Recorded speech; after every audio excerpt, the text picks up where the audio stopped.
एशियाई तरक्याती बैंक ने development outlook report जारी कर दी है। रबा माली साल पाकिस्तान की माशी शरह नमू का हदफ हासिल न होने का तखमीना एडीबी ने पाकिस्तान की माशी शरह नमू का तखमीना भी कम कर दिया है। रबा माली साल पाकिस्तान की माशी शरह नमू 2.5% रहने का इम्कान है। तफसीलात उमर हयात खान से जानते हैं। जी उमर। जी बिल्कुल, एशियाई तरक्याती बैंक ने जो डेवलपमेंट आउटलुक रिपोर्ट जारी की है उसके मुताबिक रवा माली साल पाकिस्तान की जो माशी शरह नमू का हदफ है वो हासिल न होने का तखमीना लगाया गया है और एशियाई तरक्याती बैंक ने पाकिस्तान की शरह नमू का तखमीना भी कम कर दिया है। रवा माली साल पाकिस्तान की माशी शरह नमू 2.5% रहने का इम्कान है और इससे पहले एशियाई तरक्याती बैंक ने पाकिस्तान की शरह नमू का तखमीना 3% लगाया था।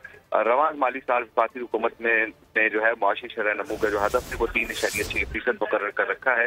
एशियाई तरक्याती बैंक ने पाकिस्तान की महंगाई का जो तखमीना है वो मजीद कम किया है और रवा माली साल पाकिस्तान की और महंगाई जो है वो 6% रहने का इम्कान है। इससे कबल एडीबी ने पाकिस्तान की महंगाई का तखमीना 10% लगाया था और वफाकी हुकूमत ने रवा माली साल महंगाई का हदफ जो है वो 12% मुकर्रर कर रखा है। जी उमर हयात खान, बहुत शुक्रिया।